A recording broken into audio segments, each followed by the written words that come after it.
ጤና ይስጥልን የተወደዳችሁና የተከበራችሁ የገበያ ሚዲያ ተከታታዮቻችን እንደምን አላችሁ? የምዕራፍ 2 የመረጥንላችሁን ኢኮኖሚያዊና ማህበራዊ መረጃዎቻችንን ይዘንላችኋል። ከመረጃዎቹ ጋር መላኩ ደምሰው ነኝ። በቅድሚያም አርዕስቶችን እናስቀድም።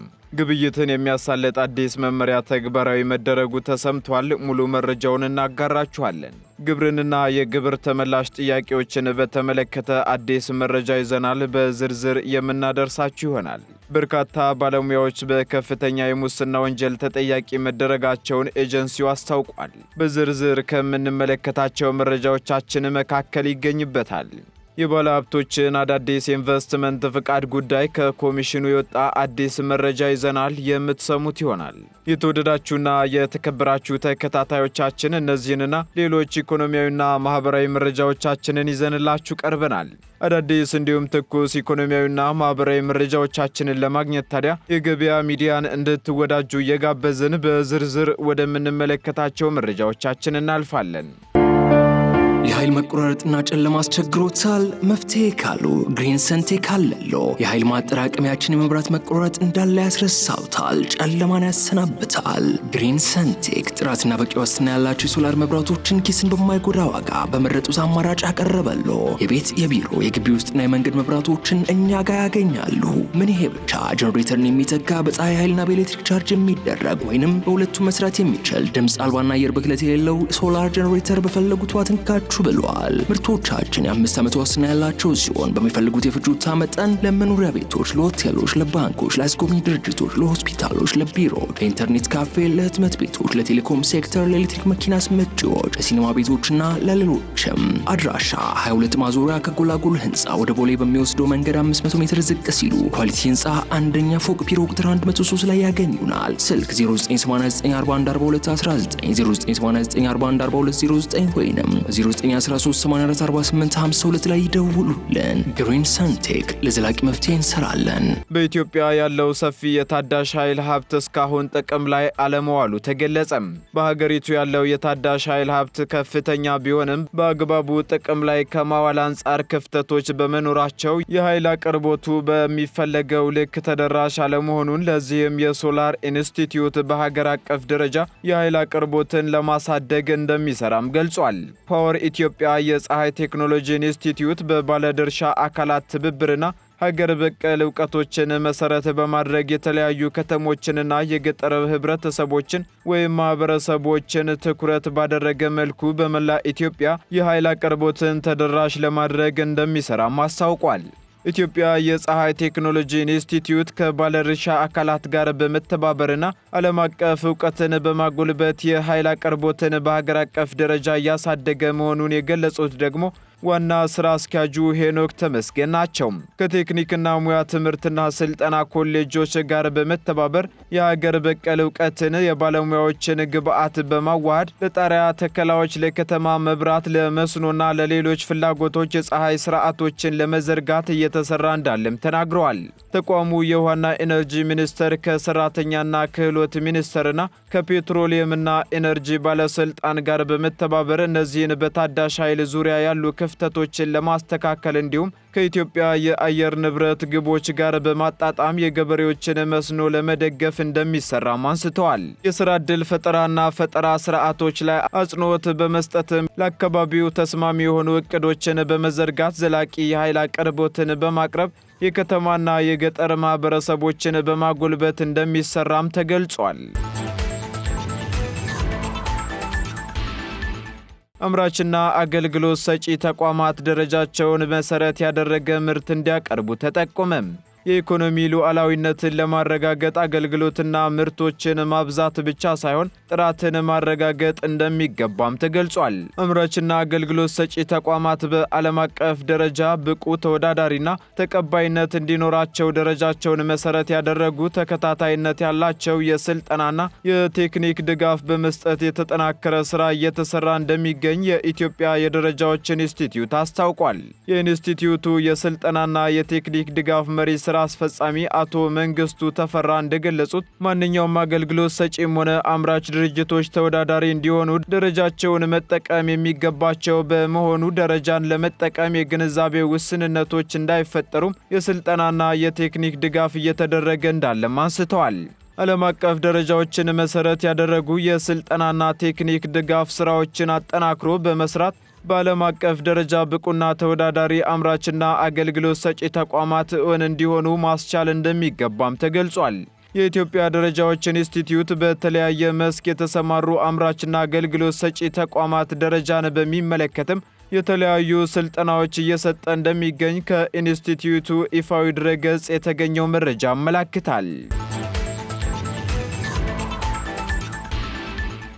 ለ2500 በላይ ባለሀብቶች አዳዲስ የኢንቨስትመንት ፍቃድ መስጠቱን የአዲስ አበባ ከተማ አስተዳደር ኢንቨስትመንት ኮሚሽን አስታወቀም። ኮሚሽኑ በ2017 በጀት ዓመት 10 ወራት ውስጥ ለ2537 ባለሀብቶች አዳዲስ የኢንቨስትመንት ፍቃድ መስጠቱን የከተማ አስተዳደሩ ኢንቨስትመንት ኮሚሽን ኮሚኒኬሽን ዳይሬክተር ወይዘሮ መሰረት ወልደ ማርያም ተናግረዋል።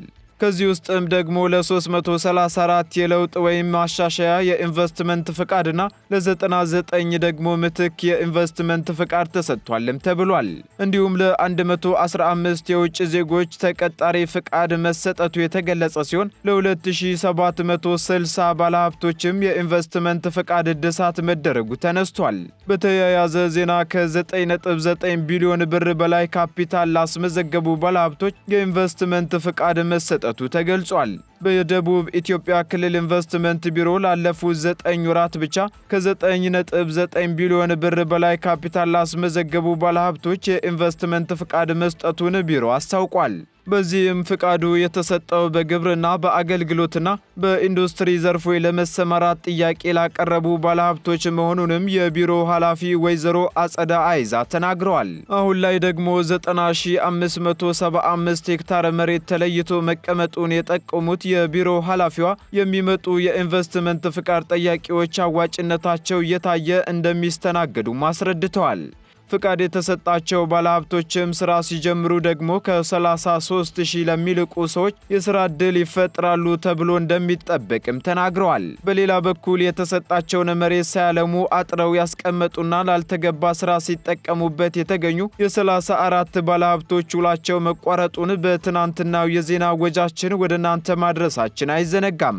በክልሉ በግብርናና በአገልግሎት እንዲሁም በኢንዱስትሪ ዘርፎች ላይ ከ1700 በላይ የኢንቨስትመንት ፕሮጀክቶች ስራ ላይ መሆናቸው የተመላከተ ሲሆን የኢንቨስትመንት ስራዎችም ከ120,000 በላይ ዜጎች የስራ ዕድል እንደተፈጠረላቸው ተጠቁሟል። በተጨማሪም 62 ባለሀብቶችም መሬት ወስደው ለዓመታት ሳያለሙ በመቆየታቸው ማስጠንቀቂያ እንደተሰጣቸው ኃላፊው አብራርተዋል። አገልግሎትን በሙስና በመሸጥና በመግዛት የተገኙ 188 ባለሙያዎችና ተገልጋዮች ተጠያቂ መሆናቸውን የሲቪል ምዝገባና የነዋሪነት አገልግሎት ኤጀንሲ አስታወቀም። በኤጀንሲው ስር በሚገኙ 11 ክፍለ ከተሞችና ሁሉም ወረዳዎች የተገልጋዮችን አገልግሎት ለማረጋገጥ ያሉ ችግሮችን ደግሞ በማረም በትኩረት እየተሰራ መሆኑን የኤጀንሲው ዋና ዳይሬክተር አቶ ዮናስ አለማየሁ ተናግረዋል። አክለውም ኤጀንሲው ሪፎርም በማካሄድና አሰራሩን በማዘመን ከእንግልት የጸዳ አገልግሎት ተደራሽ ለማድረግ በትኩረት እየተሰራ ነው ብለዋል። ባለፉት 9 ወራት ብቻ አጋጣሚዎችን ጠብቀው በሕገወጥ አሰራር ውስጥ በመግባትና አገልግሎትን በገንዘብ በመሸጥና በመግዛት የተጠረጠሩ 188 ሰራተኞችና ባለጉዳዮች ተጠያቂ መደረጋቸውንም ገልጸዋል። ይህን ተከትሎም ሕገወጦችን ለመከላከል ደግሞ ከአዲስ አበባ ፖሊስና ከጸረ ሙስና ኮሚሽን ጋር በጋራ እየሰሩ መሆኑንም ጠቁመዋል። አገልግሎት ፈላጊው ያለምንም እጅ መንሻ አገልግሎት ማግኘት መብቱ መሆኑን በመረዳት ከደላሎችና ከእጅ መንሻ የጸዳ ህጋዊ አገልግሎት የማግኘት መብቱን መጠቀም እንደሚገባም ዋና ዳይሬክተሩ ተናግረዋል። በዚህም የኤጀንሲው አገልግሎት ከማዕከል እስከ ወረዳዎች አሰራሩ ዲጂታላይዝ በመሆንና ማንኛውም በተቋሙ የሚሰጡ አገልግሎቶች በዋና መስሪያ ቤት የካሜራ ቁጥጥር ግኝት የሚደረግባቸው መሆኑን ያነሱት ዳይሬክተሩ ማንኛውም ተገልጋይ ለህገወጦች መንገድ ከመሆን እንዲቆጠብም አሳስበዋል። እንዲሁም ተገልጋዮች መሰል አገልግሎትን በገንዘብ የሚሸጥ አዝማሚያ ሲመለከቱ ጥቆማ እንዲሰጡም ጥሪ ቀርቧል። ለሚቀርቡ የታክስ ተመላሽ ጥያቄዎች በአዋጁ መሰረት አጣርቶ በ45 ቀናት ውስጥ ምላሽ እየሰጠ እንደሚገኝ የአዲስ አበባ ገቢዎች ቢሮ አስታወቀም። በአዲስ አበባ ከተማ አስተዳደር ገቢዎች ቢሮ የግብር ተመላሽ ቡድን ሕግን መሰረት በማድረግ ለሚቀርቡ ተመላሽ ጥያቄዎችን በማጣራት በ45 ቀናት ውስጥ ምላሽ እንዲሰጥ እያደረገ መሆኑን አስታውቋል። የተጨማሪ እሴት ታክስና የንግድ ትርፍ ግብር ተመላሽን ጨምሮ በተለያዩ ምክንያቶች በስህተት የተከፈለ ገንዘብ ተመላሽ ለማድረግ እየተሰራ መሆኑን የታክስ ተመላሽ ቡድን አስተባባሪ ወይዘሮ ጽጌ ከበደ ተናግረዋል። እንደ ቡድን አስተባባሪዋ ገለጻ ከሆነ ግብር ከፋዮች ቅድመ ሁኔታዎችን በማሟላትና ጥያቄዎቻቸውን በተገቢው የሰነድ መረጃ በማያያዝ ሲያቀርቡ ቡድኑ ምርመራ በማድረግ ትክክለኛ መሆኑንና መመሪያውን ተከትሎ መቅረቡን ሲያረጋግጥ በአዋጁ መሰረት ተመላሽ እንዲደረግ የውሳኔ ሀሳብ የሚያቀርብ መሆኑንም ገልጸዋል። እንዲሁም ደግሞ ከተመላሽ ጥያቄ ጋር በተያያዘ ውይይት በማድረግ የሚያስፈልጉ መረጃዎችን እንዲያቀርብ እንደሚያስፈልግም አክለዋል። ይሁንና አንዳንድ ተመላሽ ጠያቂዎች ዘንድ የግል ወጫቸውን ደረሰኝ የማቅረብ ጥያቄው በራሳቸው ቲን ነምበር ሆኖ ከንግድ እንቅስቃሴው ጋር ግንኙነት የሌለው ግዢ የተፈጸመበት ደረሰኝ የማቅረብ የገዢ ደረሰኝ ሲረጋገጥ ደግሞ ሻጩ የታክስ ቢሮ ያላሳወቀ ሆኖ መገኘትና መሰል ተገቢ ያልሆነ ተመላሽ ጥያቄዎች በሚቀርቡበት ጊዜ በማጣራት ውድቅ የሚደረግ መሆኑንም አስረድተዋል። ይህን ተከትሎ የተመላሽ ጥያቄ ሲቀርብ የኦዲት ውሳኔና ማመልከቻው ተያይዘው መቅረብ እንዳለባቸውም ተጠቁሟል። በዚህም የተመላሽ ጥያቄው መጠበቅ ያለበት በአዲሱ የተጨማሪ እሴት ታክስ አዋጅ ቁጥር 1341/2016 አንቀጽ 48 ንዑስ አንቀጽ 3 መሰረት ለ6 የሂሳብ ጊዜ ያህል ከተሸጋገረ በኋላ ሙሉ ለሙሉ ተቀናሽ ካልሆነ በቢሮው የተዘጋጀውን ቅጽ በመጠቀም መሆኑን ከቢሮው የተገኘው መረጃ ያመለክታል። ቀጥለናል። ውድ ተከታታዮቻችን በመጨረሻም በዝርዝር ወደምንመለከተው መረጃችን ስንሸጋገር የውጭ ንግድ ግብይትን የሚያሳልጥ መመሪያ ተግባራዊ እየተደረገ እንደሚገኝ ተገለጸ።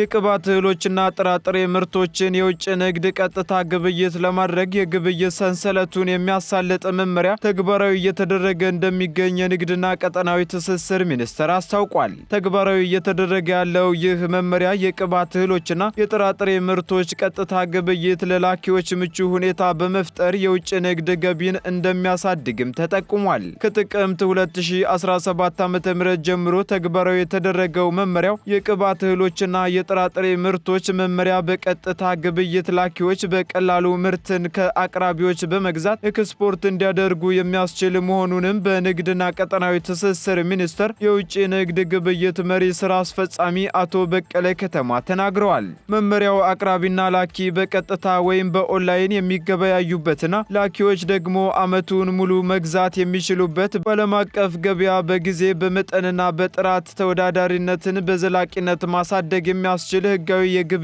ስርዓት መሆኑም ተመላክቷል። መመሪያው የውጭ ንግድ ስርዓት አማራጮችን ያሰፋ፣ ግብይቱ ለሕገ ወጥ ንግድና ኮንትሮባንድ እንዳይዳረግ የሚያደርግ፣ ጊዜና ወጪ ቆጣቢ እንዲሁም የተንዛዛ የገበያ ስርዓትን የሚያስቀር መሆኑን ከቢሮው ማህበራዊ ድረገጽ የተገኘው መረጃ ያመለክታል። የተወደዳችሁ የገበያ ሚዲያ ተከታታዮቻችን ለምዕራፍ 2 ያዝንላችሁ ኢኮኖሚያዊና ማህበራዊ መረጃዎቻችን እነዚህን ይመስሉ ነበር። አዳዲስ እንዲሁም ትኩስ ኢኮኖሚያዊና ማህበራዊ መረጃዎቻችንን ለማግኘት ታዲያ ገበያ ሚዲያን እንድትወዳጁ እንጋብዛለን። ሰናይ ጊዜን ተመኘን። የኃይል መቆራረጥና ጨለማ አስቸግሮታል? መፍትሄ ካሉ ግሪን ሰንቴክ አለሎ። የኃይል ማጠራቀሚያችን የመብራት መቆራረጥ እንዳለ ያስረሳውታል፣ ጨለማን ያሰናብታል። ግሪን ሰንቴክ ጥራትና በቂ ዋስትና ያላቸው የሶላር መብራቶችን ኪስን በማይጎዳ ዋጋ በመረጡት አማራጭ ያቀረበሎ። የቤት የቢሮ የግቢ ውስጥና የመንገድ መብራቶችን እኛ ጋር ያገኛሉ። ምን ይሄ ብቻ! ጀነሬተርን የሚተካ በፀሐይ ኃይልና በኤሌክትሪክ ቻርጅ የሚደረግ ወይንም በሁለቱ መስራት የሚችል ድምፅ አልባና አየር ብክለት የሌለው ሶላር ጀነሬተር በፈለጉት ዋት እንካችሁ ይሁንላችሁ ብለዋል። ምርቶቻችን የ5 ዓመት ዋስትና ያላቸው ሲሆን በሚፈልጉት የፍጆታ መጠን ለመኖሪያ ቤቶች፣ ለሆቴሎች፣ ለባንኮች፣ ለአስጎብኚ ድርጅቶች፣ ለሆስፒታሎች፣ ለቢሮዎች፣ ለኢንተርኔት ካፌ፣ ለህትመት ቤቶች፣ ለቴሌኮም ሴክተር፣ ለኤሌክትሪክ መኪና አስመጪዎች፣ ለሲኒማ ቤቶችና ለሌሎችም። አድራሻ 22 ማዞሪያ ከጎላጎል ህንፃ ወደ ቦሌ በሚወስደው መንገድ 500 ሜትር ዝቅ ሲሉ ኳሊቲ ህንፃ አንደኛ ፎቅ ቢሮ ቁጥር 103 ላይ ያገኙናል። ስልክ 0989414219 0989414209 ወይንም 0913844852 ላይ ይደውሉልን። ግሪን ሰንቴክ ለዘላቂ መፍትሄ እንሰራለን።